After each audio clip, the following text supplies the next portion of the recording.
नमस्कार मैत्रिणींनो आणि भावा बहिणींनो. तर आज आहे मकर संक्रांत.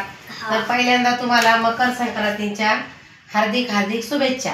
तर आज हा सुवासिनींचा सण आहे. तर हे बघा, हे आपण हे बोळके घेतलेले आहे. तर याला आमच्याकडे सुगडं बोलतात. तर जी सुवासिनी असते ना, ते प्रत्येकाचे 5 सुगडे घ्यावे लागतात. तर मी हे 3 खण घेतले. एक माझी सासू पण आई गेलेले आहे, म्हणजे कुंकू असताना, म्हणजे आपले आई म्हणते त्याला सुवासिन गेलेले आहे त्या, आणि एक दीदीचं, असं मी हे 3 घेतलेले आहे. तर आता हे मी भरते, वौसा तयार केला आहे. तरी दाखवते मी तुम्हाला आजच्या सणाचं आम्ही कसं काय काय भरतो, काय काय नाही. थोडं आणलं तिकडं स्टार्ट. तर हे बघा, हे तीळ पण टाकते याच्यावरती. आणि हे बघा काय काय, गाजर आहे, ऊस आहे, त्याच्यानंतर आपलं बोरं आहे, आणि हा हरभरा आहे. तर हे भाजून घेतलेला आहे. आणि शेंगा आहे, ज्यांच्याकडे शेंगा नसेल त्यांनी शेंगदाणे पण टाकले तर चालेल. आणि ह्या वंब्या आहे. तर या वंब्या अशा भाजून घ्यायच्या ना, असे तुकडे करून घ्यायचं बरं घ्यायचं. आणि हे सगळं असं हे मिक्स करून घ्यायचं. आणि नंतर आपल्याला हे बोळके भरायचे आहे. तर हे बघा, आता आपण हे सगळं मिक्स केलं आहे. आता हे बोळके आपण एक एक आता हे बोळके आपण एक एक करून भरून घेऊ. हे असे पूर्ण भरायचे.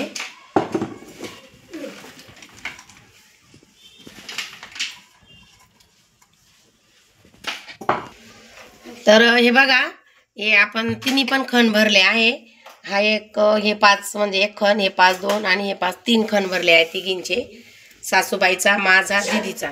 तर आता आपण त्याची पूजा करून घेऊ.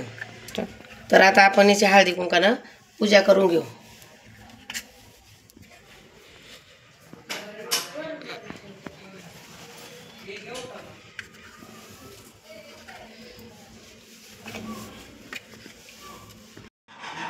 तर हे बघा, आता झाकून घेतलं आहे आपण सर्व.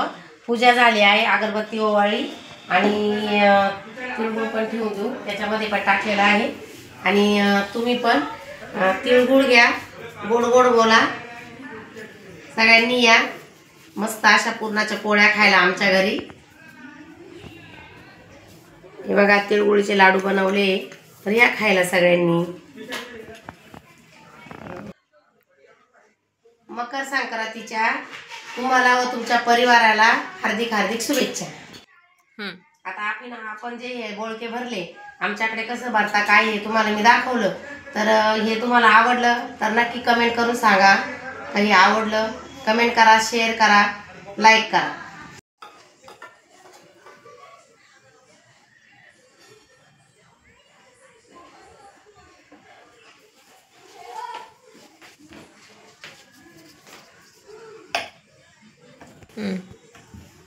आता मी पुरणपोळ्या करत आहे. मस्त अशा पुरणपोळ्या करते. 2 चाळी बरं का, मला एका चाळीच्या जमत नाही, मी 2 चाळीच्या करते.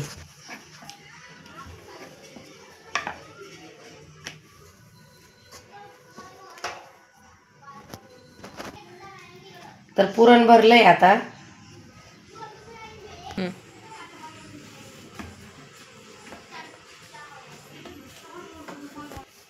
आणि एकदम पुरणपोळी अशी मस्त अशी आल्हाद लाटायची बरं का.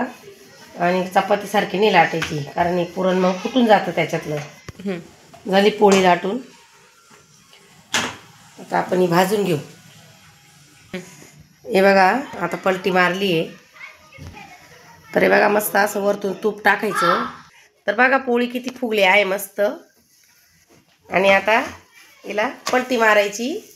आणि आता परत वरतून तूप टाकायचं मस्त गावठी, म्हणजे साजूक तूप. आणि परत पलटी मारायची. तर बघा, मस्त अशी खरपूस पोळी भाजली आहे. आता त्याला अशी घडी मारायची बघा. तर या सगळ्यांनी पुरणपोळी खायला.